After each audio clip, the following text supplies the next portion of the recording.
సాయి శివాని భక్తి పాటలు. సాయి శివాని భక్తి పాటలు. Please like, share, comment, subscribe to my channel. ఓం శ్రీ మహాగణాధిపతయే నమః. ఓం శ్రీ గురుభ్యో నమః. జై గురుదత్త. శ్రీపాదరాజం శరణం ప్రపద్యే. శ్రీపాద శ్రీవల్లభ సంపూర్ణ చరితామృతంలో 8వ అధ్యాయంలో ఈరోజు జీవులు తమ పరిణామ క్రమంలోని కానీ విపరిణామ క్రమంలో కానీ కర్మసూత్రమును అనుసరించి జన్మించుటకు అసలు కులములన్నవి ఉండవలను కదా. అందులకే ఈ ఏర్పాటు జరిగింది. జాన్ అనునతుడు జర్మనీ దేశస్థుడైనను బ్రహ్మ జ్ఞానాన్వేషి అయిన కారణంగా పరిణామ క్రమం యొక్క చివరి దశలో కుర్వపురంలో శ్రీపాదుల దర్శన భాగ్యమున అమోఘమైన అనుగ్రహమును పొందగలిగెను. నరసావధానులు పీఠికాపుర వాస్తవ్యుడైనను శ్రీపాదులను అవతారమూర్తిగా గుర్తించుటకు అనేక సంవత్సరాలు పట్టింది. శ్రీపాదుని దత్తావతారమని గుర్తించిన తదుపరి ఇంకనూ ఎంతయో సాధనాక్రమమున గాని శ్రీ దత్తుని అనుగ్రహమును పొందుట సాధ్యం కాదు. అప్పుడు నేనిట్లా అన్నాను, అయ్యా, మీరు జీవకణములు మార్పు చెందునని చెప్పారు. అయితే ప్రతి జాతికిని ఒక ఆత్మ ఉండునా? పార్వతీదేవి హిమవన్నగము కుమార్తె అని చెప్పటంలో భావమేంటి అడిగాడు. అంతటి తిరుమలదాసు ఇలా అన్నాడు, ప్రతి జాతికిని ఒక ఆత్మ ఉండును. అది ఒక మానసిక పదార్థమై ఉంటుంది. ఆ మనశ్శక్తి దివ్యాత్మ అయిన శ్రీ దత్తుడి నుండి వెలువడిన భాగము. సదా దానిలో ప్రత్యక్ష సంబంధం కలిగిన మహాశక్తి అది. నీవు అనుకున్నట్లు జాతి అనగా ఆ జాతిలో జన్మించిన వ్యక్తుల మొత్తం కాదు. స్పృహ కలిగి ఉండి జీవించి ఉండిన జీవులలో జీవకణాలు ఏ విధంగా ఉంటాయో అదేవిధంగా ఆ సామూహిక వ్యక్తిత్వం నందు ఈ వ్యక్తుల యొక్క వివిధములైన శక్తి సామర్థ్యాలు, గుణగణాలు అంతర్లీనమై ఉంటాయి. అదేవిధంగా ప్రతి పల్లెకును ఒక ఆత్మ ఉండును. ప్రతి పట్టణమునకు ఆత్మ ఉంటుంది. ప్రతి దేశమునకు ఆత్మ ఉంటుంది. మనము నివసించు భూమికి కూడా ఆత్మ కలదు. దానిని మనము భూమాత అని పిలుచున్నాము. అనగా ఈ భూమి యొక్క అభిమాన దేవతను భూమాత అంటున్నాము. ఆమె యొక్క ఆత్మ పరమాత్మ నుండి వెలువడిన ఒకానొక మనస్సంబంధమును కలిగిన మహాశక్తి. ఇదే విధంగా హిమవన్నగమునందు అభిమానం గల దేవతాశక్తికి హిమవంతుడని పేరు. ఆ హిమవంతుని కుమార్తెయే హైమవతి. సర్వసాక్షి అయిన సూర్యభగవానుని కుమారుడు యమధర్మరాజు అనిన ఎడల జీవుల శుభాశుభ కర్మల అనుసరించి తీర్పు చెప్పి పాపులను శిక్షించు దేవతాత్మ అని అర్థం. సర్వజీవులను సూర్యభగవానుని వలన మాత్రమే తమ తమ కార్యకలాపాలను సాగించగలుగు చైతన్యమును పొందుతున్నారు. ఆకాశమున విరాజమానుడైన సూర్యుడు వేరు.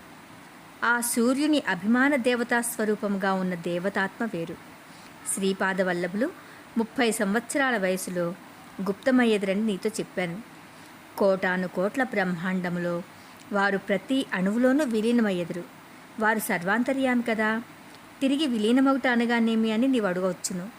వారు సర్వాంతర్యామిగా ఉన్నను వారి యొక్క శక్తి ప్రభావములకు కొంత దూరముగా కోటాను కోట్ల బ్రహ్మాండాలున్నాయి. వాటిలోని పరిణామ క్రమములను వేగిరపరచు ఉద్దేశ్యముతో తమ శక్తి ప్రభావములను దగ్గరగా వాటిని వారు ఆకర్షించారు. సమస్త సృష్టిలోనూ పరిణామ దశలో ఒకానొక విపత్కర పరిస్థితి ఏర్పడినప్పుడు ఈ విధంగా శ్రీ దత్తాత్రేయుల వారు అవతరించెదరు. ఇనుమును సూదంటు రాయి ఆకర్షించును. అదే ఇనుమును మాలిన్యములతో కూడినప్పుడు ఆకర్షణ అత్యంత బలహీనమగును. మాలిన్యములను రహితమునర్చి సృష్టి ఎందలి ప్రతి అణువును తమ వైపు ఆకర్షించుకొని విశ్వ పరిణామమునకు వినూత్న దిశని ఇవ్వదలచినప్పుడు మాత్రమే ఆ విధమైన అవతారం వచ్చును. అంతటా నేను ఇలా అన్నాను, అయ్యా, అహల్య, ద్రౌపది, సీతారామ మండోదరి తదా పంచకన్యాం పఠే నిత్యం మహాపాతక నాశమే అని చెప్పుదురు గదా. ఈ విషయము నాకు అంత సులభముగా అర్థమవుటలేదు. వివరింప ప్రార్థన అంటూ అడిగాడు. అంతట తిరుమలదాసు ఇలా అన్నాడు, అహల్యను దేవేంద్రుడు మోహించెను. ఆమెను పొందవలనని మాయోపాయమును పన్నెను. కోడి రూపమును ధరించి కొకొరొకో అని అరిచెను. వేకువజాము అయ్యనని అనుష్ఠానం కొరకు గౌతముడు బయలువెడలెను. మహాపతివ్రత అయిన అహల్యను అతడు తాకజాలడు.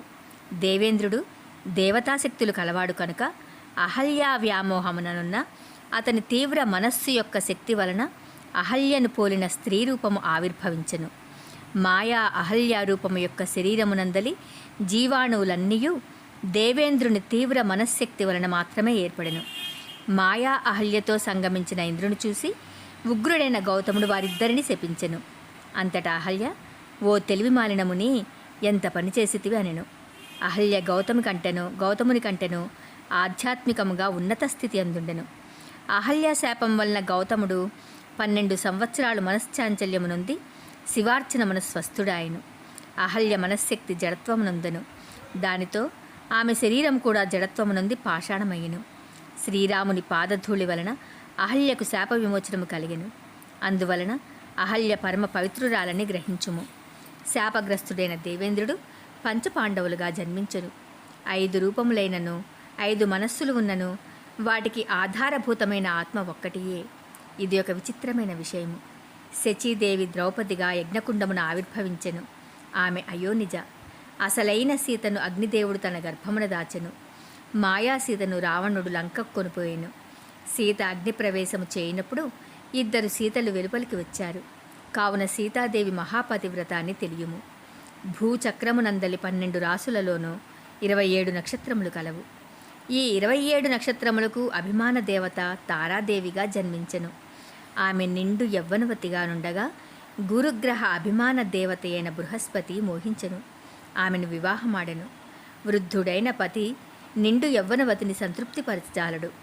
ఇది ధర్మవిరుద్ధమైన విషయం. వివాహ సందర్భమున చేసిన ప్రమాణములను ఉల్లంఘించుట క్షంతవ్యము కాదు. తారాదేవికి బృహస్పతిని చూసినప్పుడు భర్తృభావమే కలిగేది కాదు.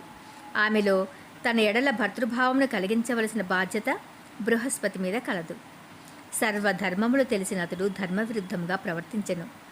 తారాదేవి శరీరమునందలి జీవాణువులు ఆమె మనఃప్రవృత్తికి అనుగుణముగా అనేక మార్పులను చెందెను. ఆమె మనస్సునందు చంద్రుని రూపము నిలిచియుండును. ఆమె హృదయము చంద్రాధీనమయ్యుండును. ఈ విధముగా పరిణామస్థితి నొందిన తారాదేవి పూర్వము బృహస్పతిని వివాహమాడిన తారాదేవి ఎంత మాత్రము కాదు. అందువలన తారాచంద్రుల కలయిక ధర్మవిరుద్ధము కాలేదు. సృష్టి నియమముల ప్రకారము 27 నక్షత్రములను చుట్టివచ్చుట చంద్రుని ధర్మము. అది గురుగ్రహ ధర్మము కాదు. ఈ విధముగా గురుగ్రహం సంచరించిన ధర్మవిరుద్ధమగును. ధర్మవిరుద్ధమైనది ఏదీ విచ్ఛిన్నం కాక తప్పదు. కావున 27 నక్షత్రముల అభిమాన దేవత అయిన తారాదేవి చంద్రమండల అభిమాన దేవత అయిన చంద్రునికి చెందుటయే ధర్మము. నాయన, ఈ ధర్మ సూక్ష్మముననుసరించి తారాదేవి మహాపతివ్రత. భీష్ముడు అంపశయ్యపై నుండగా ధర్మరాజునకు హితోపదేశము చేసెను. చెడు జరుగునప్పుడు సాధ్యమైన ఎడల దానిని నిరోధింపవలను, లేదా ధర్మ విరుద్ధమైన పని జరుగు ప్రాంతం నుండి వైదొలగవలను అని చెప్పుచుండును. అది వినిన ద్రౌపది పక్కున నవ్వెను. అంతటి భీష్ముడు ఇట్లనియను, ద్రౌపదీదేవికి మానభంగము జరుగు సందర్భమున నేను మిన్నకుంటిని. అప్పట్లో దుర్యాధనాదుల భోజనమును నేను చేయుచుంటిని. అందువలన నా బుద్ధి భ్రష్టుడు పట్టిపోయాను. ఆ చెడు రక్తమంతయును ఇప్పుడు నా శరీరము నుండి బయలువెడినది. ఇప్పుడు నా బుద్ధి కల్మషరహితంగా ఉన్నది, సత్యము బోధపడినది అనెను. జీవి పరిణామదశలో అనేక జన్మలెత్తుచుండును. కొన్ని జన్మలలో స్త్రీగాను, మరికొన్ని జన్మలలో పురుషుడుగాను కూడా జన్మింపవచ్చును. మానవ జన్మ లేకుండా పశుపక్ష్యాది జన్మలు కూడా ఎత్తవచ్చును. మండోదరి ఒకానొక జన్మలో పురుషుడిగా జన్మించెను. ఆ జన్మమందు ఆమెకు చంచల స్వభావురాలైన ఒక భార్య, దుష్ట ప్రవృత్తి గల ఒక భార్య, మృదు స్వభావం గల ఒక భార్య ఉన్నారు. చంచల స్వభావురాలైన భార్య వానర జన్మనెత్తి వాలిగా ఆవిర్భవించెను. దుష్ట ప్రవృత్తి గల భార్య రావణునిగా జన్మించెను. మృదు స్వభావము గల భార్య విభీషణుడిగా జన్మించెను. కల్పాంతరమునందు వీరు ముగ్గురును మండోదరి పురుషుడిగా జనించినప్పుడు అతని భార్యలే. ప్రస్తుత జన్మమున మండోదరి వాలికి భార్య కాగా అంగదుడు జన్మించెను. తదుపరి రావణునికి భార్యగా అయ్యెను. రావణ వధానంతరము విభూషణునికి పట్టపురాణి అయ్యెను. వాలికి భార్యగా ఉన్నప్పుడు జీవాణువులు, రావణుని భార్యగా ఉన్నప్పుడు జీవాణువులు, విభీషణుని పట్టపురాణిగా ఉన్నప్పుడు జీవాణువులు వేరువేరుగా ఉన్నవి. అందువలన మండోదరి కూడా మహాపతివ్రతయే. అప్పుడు నేను ఇలా అన్నాను, అయ్యా, స్త్రీలకు ఒకే భర్తతో ఉండవలననియు పురుషులు ఏకపత్ని వ్రతులై ఉండవలననియు చెప్పుదురు కదా. బహుభార్యత్వం కానీ బహుభర్తృత్వం కానీ నిందనీయములు కాదా? అంతట తిరుమలదాసు ఇలా అన్నాడు, నీవు చెప్పున్నది అక్షరాల నిజము. ఒకడు నిష్కారణంగా భార్యను హింసల పాలు చేసిన ఎడల 7 జన్మముల బాల వైధవ్యమునందునని చెప్పబడినది. ఒక పురుషుడు 4-5 స్త్రీలను వివాహమాడిన ఎడల మరుజన్మంలో ఈ పురుషుడు స్త్రీగా జన్మించును. ఆ 4-5 స్త్రీలు తమ కామవాసనలు సంస్కారములు నశింపని ఎడల పురుష జన్మమునెత్తి ఆ స్త్రీని అనుభవించెదరు. అది ఒక జన్మమున జరిగిన వ్యభిచార దోషము కలుగును. ఆ స్త్రీని వేరు జన్మములు విడివిడిగా ఆ పురుషుడు వివాహమాడిన ఎడల దోషము లేదు. ఇది కాలచక్ర ప్రభావము. ఈ మహాచక్రమునందు ఎటువంటి వింతలు ఎన్నీయో జరుగును. స్త్రీ జన్మమెత్తిన ఎడల ఆ జన్మకు సంబంధించిన ధర్మమును ఆచరింపవలను. పురుష జన్మమునెత్తిన ఎడల ఆ జన్మకు సంబంధించిన ధర్మమును ఆచరింపవలను. భార్యాభర్తలను విడదీసిన పాతకులు అటు పురుష జన్మకు గాని ఇటు స్త్రీ జన్మకు గాని చెందకుండా నపుంసక జన్మమునెత్తి సంసార సుఖమనున్నది ఏమిటో తెలియక దుఃఖమును అనుభవించుచు మనస్తాపమునందుదురు. మాంసభోజనము నిషిద్ధము. ఒకడు మేకను చంపి 10 మందితో కలిసి దానిని భుజించిననుకొనుము. ఆ మేక ప్రాణోత్క్రమణ సమయమున విపరీతమైన బాధను అనుభవించును. ఆ బాధామయ స్పందనలు వాయుమండలంలో నిక్షిప్తమైయుండును. నాయనా, వాయుమండలమునందు బాధామయ స్పందనలు ఆనందమయ స్పందనలు నిక్షిప్తమైయుండును. సత్కర్మల వలన ఆనందమయ స్పందనలు జనించును. దుష్కర్మ వలన బాధామయ స్పందనలు జనించును. చచ్చిన మేక తనను తినిన 10 మంది మానవులను హింసింపవలనని తలచును. ఆ కారణము చేత ఆ మేక మానవ ధ్యాస వలన మానవ జన్మనెత్తును. ఆ మానవులు మేక జన్మమునెత్తెదరు. ఈ రకముగా కర్మ యొక్క ఫలితములు ప్రతి చర్యయును కలుగుచుండును. అందువలన మానవులు క్షమాగుణములను అలవర్చుకొనవలెను. సాత్వికుడు మేకను చూసినను దాని మాంసమును తిననొల్లడు. అది నిజంగా తనను పూర్వజన్మమున భక్షించిన మనుష్యుడైనను సరే క్షమించి వదిలిన ఎడల, దానికి ప్రాణదానమును చేసిన ఎడల అంతటితో ఆ కర్మచక్రము ఆగును.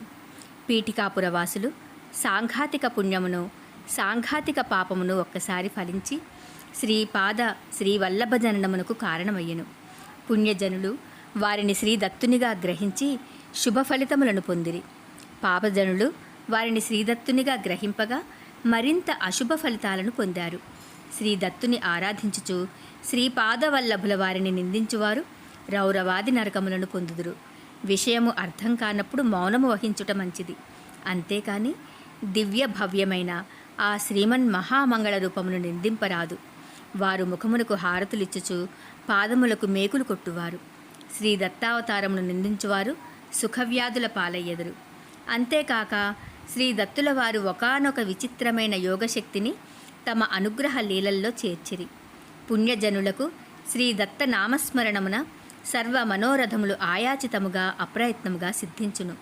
పాపజనులకు శ్రీ వల్లభుని నిందించుట వలన విచిత్ర పద్ధతులలో విఘ్నములు అనిష్టములు కోకొల్లలుగా జరుగుచుండును. శ్రీపాదులు అగ్నిస్వరూపము. వారు ధరించున్నది అగ్నివస్త్రము. వారు పవిత్రమైన యోగాగ్ని స్వరూపము. వారి పాదుకల మహిమను వర్ణించుటకు యుగములు చాలవు. వేదోపనిషత్తులు కూడా శ్రీపాదుక మహిమను వర్ణించి సంపూర్తిగా చెప్పగలుగుట అసాధ్యము. ఎన్ని యుగములు గడిచినవి, ఎన్ని కల్పములు గడిచినవి, ఎన్ని సృష్టి స్థితిలయములు జరిగినవి. కానీ శ్రీదత్తుల వారు శ్రీదత్తులే. వారికి సాటి మరి ఎవ్వరునూ లేరు. వారు సాక్షాత్తు శ్రీపాద శ్రీవల్లభులే. సృష్టిలోని ప్రతి అణువును ఈ పరమసత్యమునకు సాక్ష్యం పలుకును. శ్రీ పీఠికాపురమునకు ఒక విచిత్రమైన అవధూత వచ్చెను. అతడు ఉన్మత్త సిద్ధుడు. అతడు తిట్లు శాపనార్థములు మూలమున ఆశీస్సులను అందజేయు వింత సాధువు. అతడు ఎవరినైనా పొగిడిన ఎడల అవతల వ్యక్తి యొక్క పుణ్యఫలం క్షీణించినట్లే. ఆ సిద్ధుని పీఠికాపురవాసులు స్వయంభూదత్తుడెక్కడున్నాడని అడిగారు. అప్పుడు ఆ సిద్ధుడు స్వయంభూదత్తుడు సమస్త పుణ్యక్షేత్రములలో స్నానం చేసి ఏలా నదిలో ఉన్నాడని చెప్పారు. అంతటా ఏలా నదిలో ప్రయత్నం చేయగా స్వయంభూదత్తుని విగ్రహము బయల్పడినది. దానిని ఒక శుభముహూర్తమున అపర సర్వమంగళాదేవి అయిన సుమతి మహారాణియు బ్రహ్మ తేజో విరాజితులైన అప్పలరాజు శర్మయు పునః ప్రతిష్ఠించారు. అది ఆ సిద్ధుని కోరిక మేరకు జరిగినది. ఆ మహోత్సవమునకు శ్రీ బాపనార్యులు ఆధ్వర్యము వహించారు. ఆలయంలో పునఃప్రతిష్ఠ జరిగిన నాడు ఆ సిద్ధుని బాపనార్యులు తమ ఇంటికి భిక్షకు పిలిచారు. ఆ సిద్ధుడు వల్లే అనెను. తాతగారింటనున్న శ్రీపాదులను వారు దర్శించారు. కేవలము 2 సంవత్సరముల వయస్సు నడుచుచున్న ఆ దివ్య శిశువును చూసి వారికి అమితమైన పుత్రవాత్సల్యం పొంగుట వారినది. మేనమామ అయిన వెంకావధానులు భుజముపైకెక్కి వినోదముగా మేనమామ పిలకతో వింత వింత చేష్టలు చేయుచు సిద్ధుని వంక చూసి శ్రీపాదులు నవ్వసాగారు. ఆ నవ్వును వినిన సిద్ధుడు సమాధిస్థితుడయ్యెను. అతడు ప్రకృతిస్థుడైనప్పుడు శ్రీపాదుల వారిలా అన్నారు. మాధవ, నీ కోరిక మేరకు హిందూ సామ్రాజ్యము స్థాపించబడును. నాకు 16 సంవత్సరముల వయస్సు వచ్చినప్పుడు బుక్కరాయుడు స్థాపించును. హరిహరునకు బుక్కరాయునికి నీవు తోడైయుండుము. నీవు విద్యారణ్య మహర్షి నామమున విఖ్యాతుడవయ్యదవుగాక. నీ సోదరుడైన సాయణాచార్యులనింట రాబోవు శతాబ్దములలో గోవింద దీక్షితులుగా జనించును. ఆ గోవింద దీక్షితుడు ఎవరో కాదు, నీవే. రాజర్షివై తంజావూరు మహామంత్రివై వర్ధిల్లెదవుగాక అనెను. అంతటా సిద్ధుని కన్నుల వెంట ఆనంద భాష్పాలు జలజలారాలెను. శ్రీపాదులు వారిని అక్కున చేర్చుకొనెను. అలవోకగా శ్రీపాదుల వారు సిద్ధుని పాదములకు నమస్కరించారు. సిద్ధుడు ఇదేమి వింత అనెను. అంతటా శ్రీపాదులు ఇట్లా అన్నారు. నీవు శృంగేరి పీఠమును అధిష్ఠించి విద్యారణ్య నామమున విఖ్యాతుడవయ్యదవు. నీ శిష్య పరంపరలో 3వ వాడిగా నీవే కృష్ణ సరస్వతి నామమున జనించెదవు. నీవు నా యందు పుత్రవాత్సల్యము నీకు నా మీద ఎక్కువగా ఉన్నది. కావున నేను నరసింగ సరస్వతి నామమున తిరిగి అవతారమెత్తునప్పుడు నీవు కృష్ణ సరస్వతి నామమున నాకు కాశీలో సన్యాస దీక్ష నిచ్చెదవు. దీనికి కాశీ విశ్వేశ్వరుడను అన్నపూర్ణామాతయు సాక్షి. సన్యాసి ధర్మమును పునరుద్ధరింపవలను అనెను. వశిష్ఠ, శక్తి, పరాశర సత్రయ ఋషి, ప్రవరాన్విత పరాశర గోత్రోద్భవులను ఋగ్వేదులను అయిన వాజపేయయాజుల మాధవాచార్యుడు విద్యారణ్య మహర్షిగా వినుతిగాంచి తీరును. నాయనా, రేపు నీకు మరిన్ని విషయములను చెప్పెదనని తిరుమలదాసు ఈరోజు వృత్తాంతము ముగించెను. శ్రీపాద శ్రీవల్లభులకు జయము జయము. 8వ అధ్యాయము సంపూర్ణం. జై గురుదత్త. శ్రీపాదరాజం శరణం ప్రపద్యే. దిగంబర దిగంబర శ్రీపాదవల్లభ దిగంబర.